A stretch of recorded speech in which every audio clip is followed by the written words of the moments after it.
So tell me a little bit about where you were born and what made you come to Canada.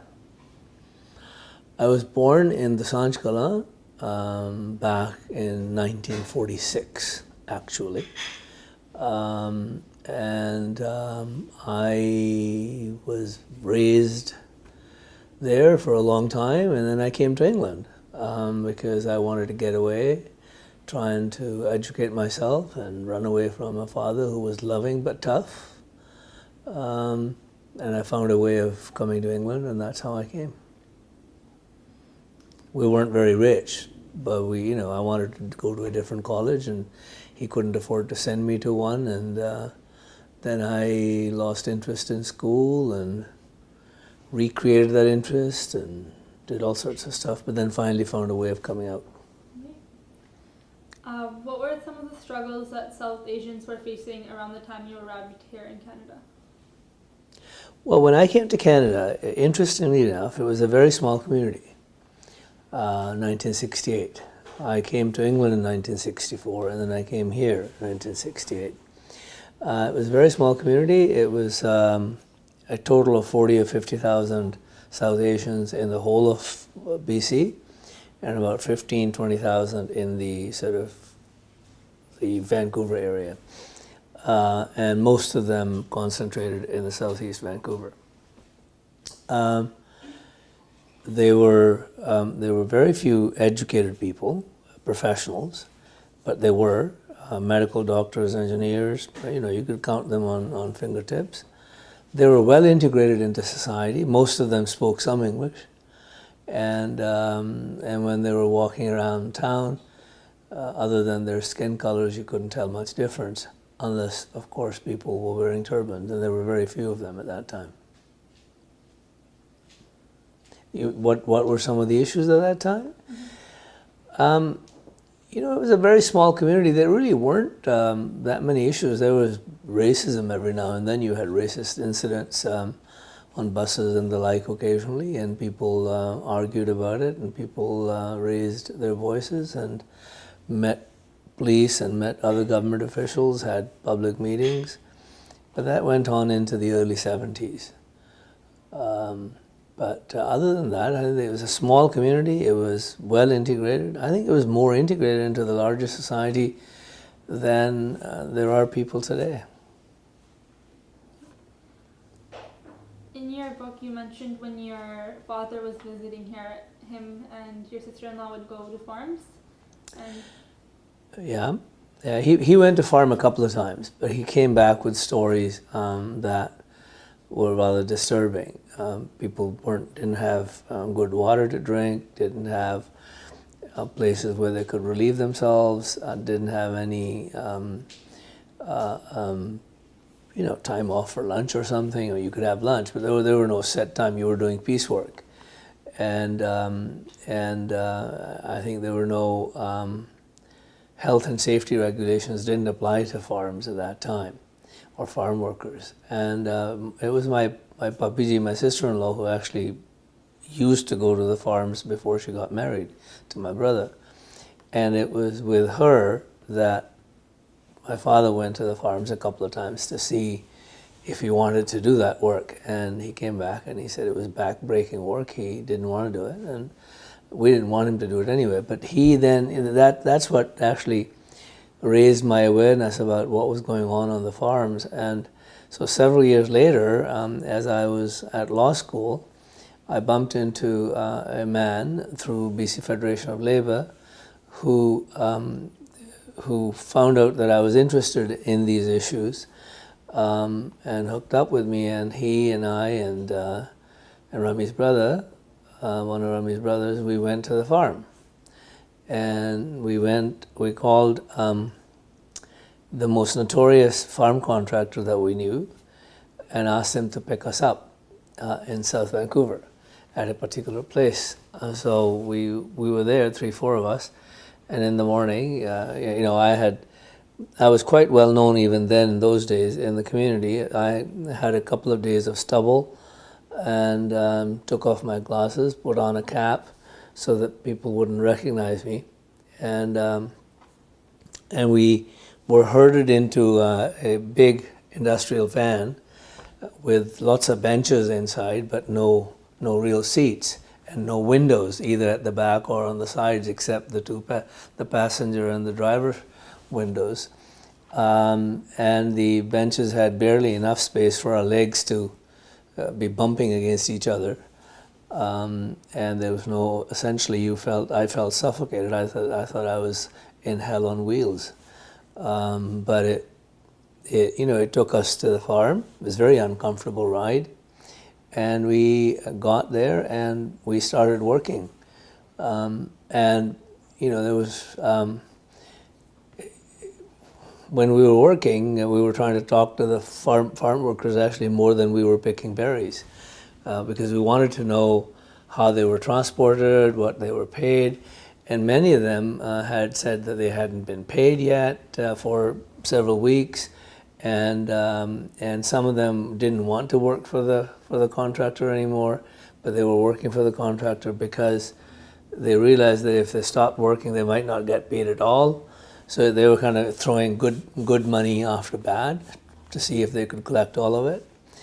And as we were talking more than we were picking berries, somebody recognized me, and so the farmer and the contractor started hovering around our area, forcing us to pretend to go to relieve ourselves in the farm somewhere so that we could talk to some other workers behind the backs of the contractor and the farmer. So that at the end of the day, instead of this crowded industrial van, windowless van,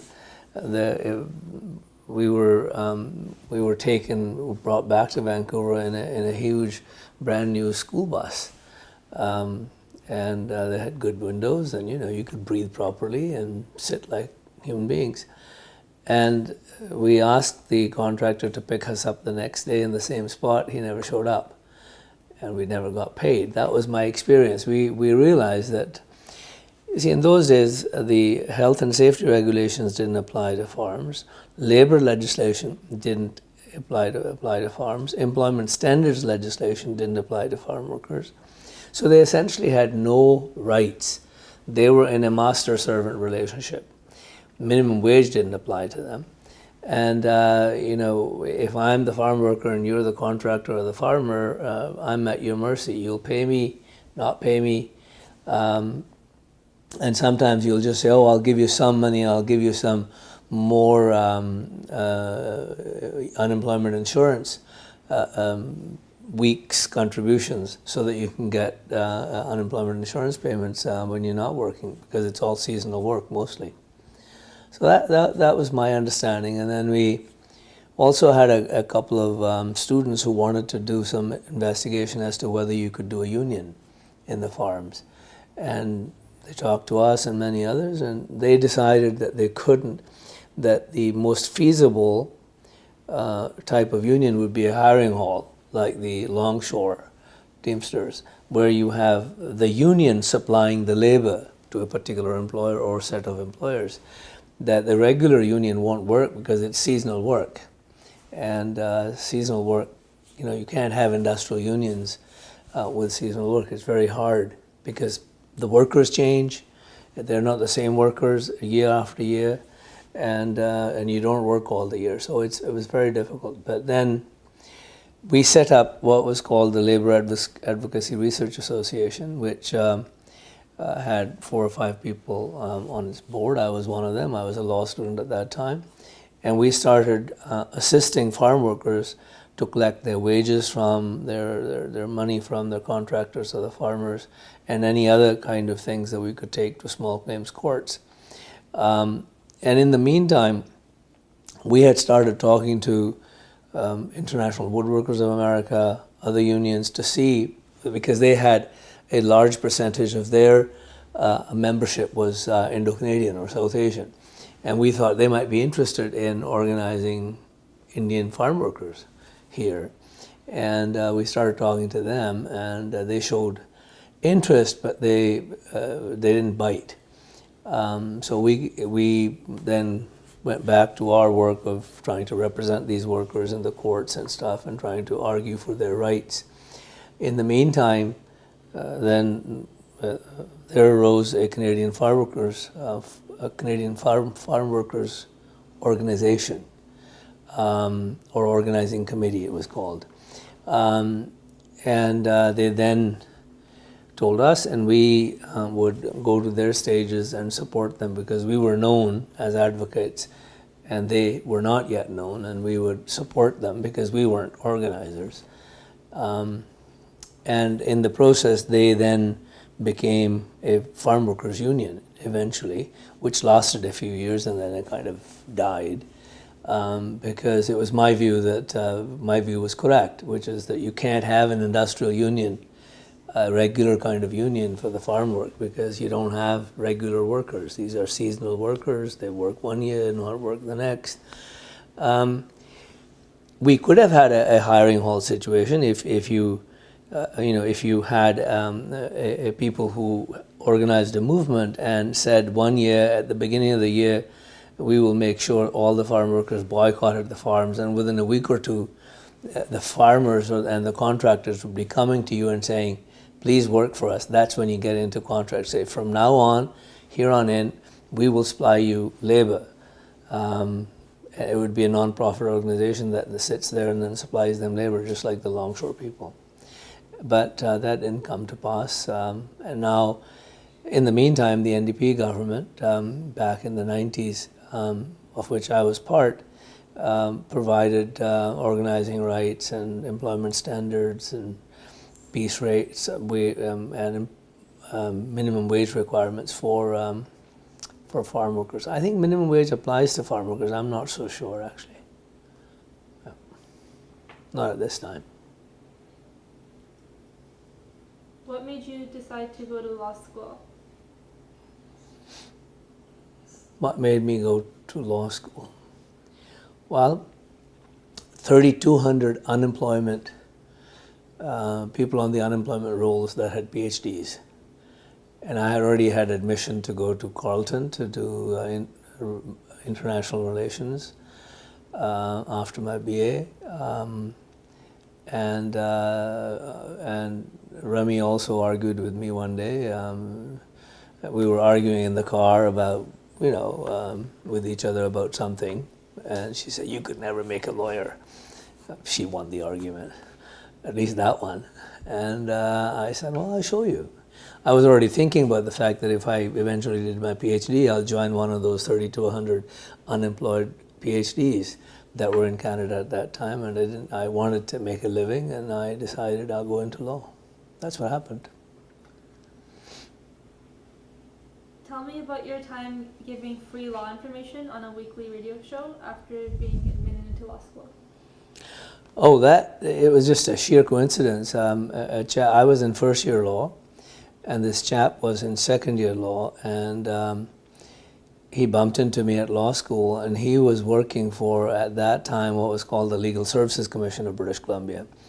And they were providing him money to translate basic information on some of the important areas of law, such as landlord-tenant, real estate transactions, family and divorce law, wills and estates, to translate that information into Chinese.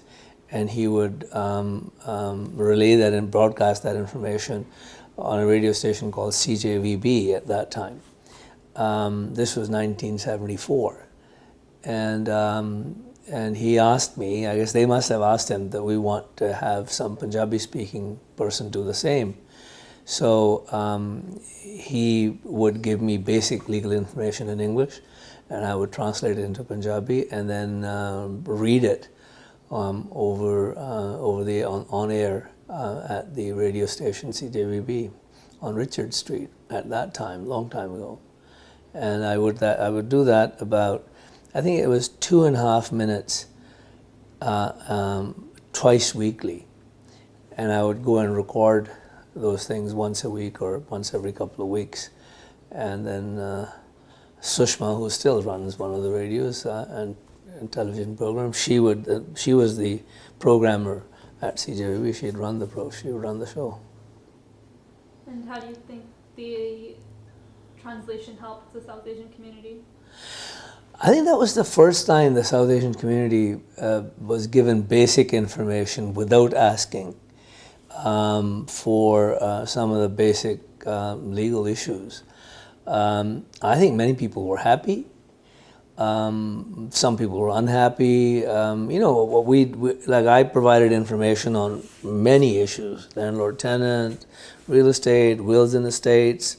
But when it came to divorce and family law, that was when the excreta hit the fan, because a lot of people, men in particular, of course, were unhappy that I was providing information to women. Little did they realize that they were listening to the same information, right? But they didn't want women to know their rights, and so I would get threats and calls at home, and it kind of added to my notoriety, as if I wasn't notorious enough already, and it kind of brought home the fact that there are pockets of ignorance in many immigrant communities, and those pockets of ignorance are hard to wrestle, hard to deal with, and they're very resistant to change. And in that sense, I don't think much has changed. I mean, we're a larger community. We have a lot of people who are well integrated, but we also have a lot of people who come here but don't want to change. And in fact, now more than before, they're aided in that resistance by the fact that we have a large community. They can come from the airport. They don't have to speak a word of English. They can go to an Indian doctor, or a Punjabi doctor, a Punjabi construction site, a Punjabi insurance agent, a Punjabi realtor, right? A Punjabi employer. And so the incentive to learn the language and learn the ways and the values of society is less for some people. And I think that's a problem.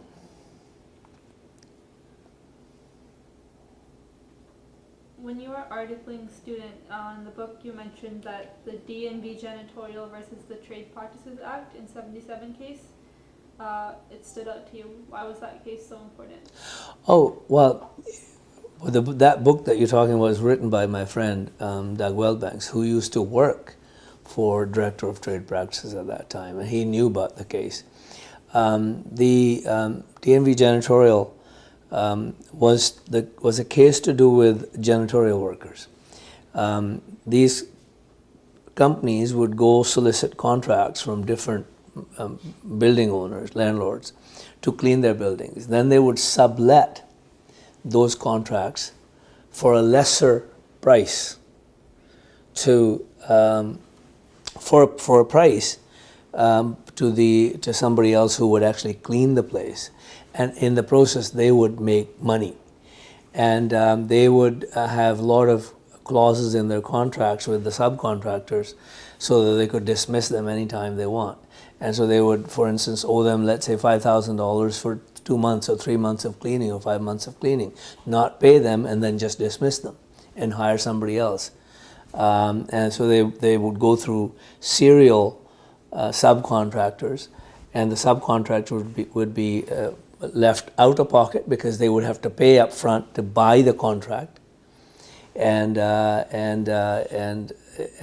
they would not get paid for the services. So they were, they were ripped off. First, they had to spend money, and they didn't get paid for their services. So it was a bit of a rip-off scheme by contractors.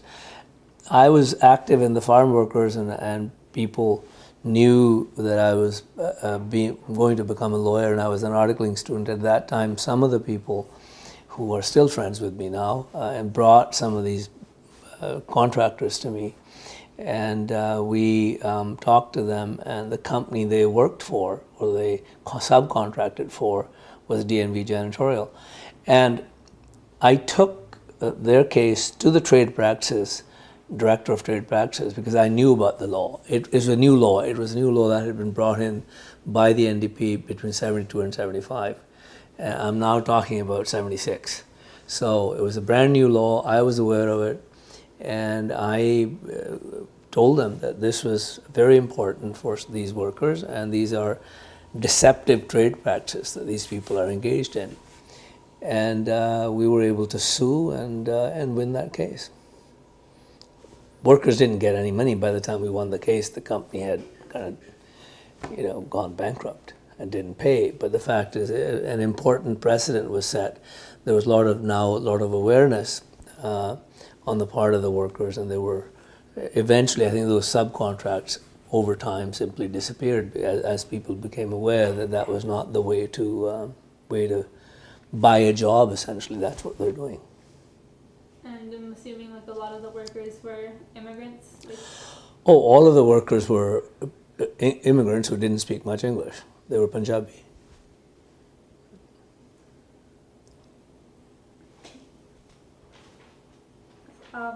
Tell me about some of the obstacles that you faced. So through all this work with the farm workers and giving legal information, what were the obstacles that you faced both within the South Asian community and outside of the South Asian community? I think that larger society doesn't understand these things. But sometimes when you are a new immigrant and you don't know the language, you don't know the culture, you don't know the values, there's a lot of fear in your mind of even taking the right steps, what might be right vis-a-vis the larger society. And so I think that one of the things I faced, and you still confront with new immigrants, is that they are shy of being assertive, claiming their rights, claiming their rightful place in society. And you almost have to prod them, you have to encourage them, you have to be their support. Whether it's on women's issues or regular workers' issues or anybody else. And even, people who are working, let's say somebody's working and you're facing discrimination at a job site or in the office, because you don't have the security, financial security, and you don't have the know-how vis-a-vis laws, you are doubly scared of complaining. You are more tolerant of the abuse than a regular Canadian, if I might say, would be. And those are the kinds of difficulties that still exist. Nothing unique to our time. Is there anything else that you'd like to add before we conclude our interview? Add to what? Add about what? To your work with the farm workers or... Well, things are usually thus. The more they change, the more they remain the same. I am sure contractors still carry farm workers to the farmers and the farms. They still work for them. Some of them are still not properly paid. Only about 5 or 10 years ago, there was a huge accident where many workers died in a van. There was an accident. That van was substandard. It hadn't been maintained properly. And then you had another case where mushroom workers died because of improper ventilation where the mushrooms were grown. And so what I'm saying is the conditions may have improved, but much work remains to be done. I don't think that this kind of work is ever done. Progress never stops. Okay. Well, thank you for your time. You're welcome.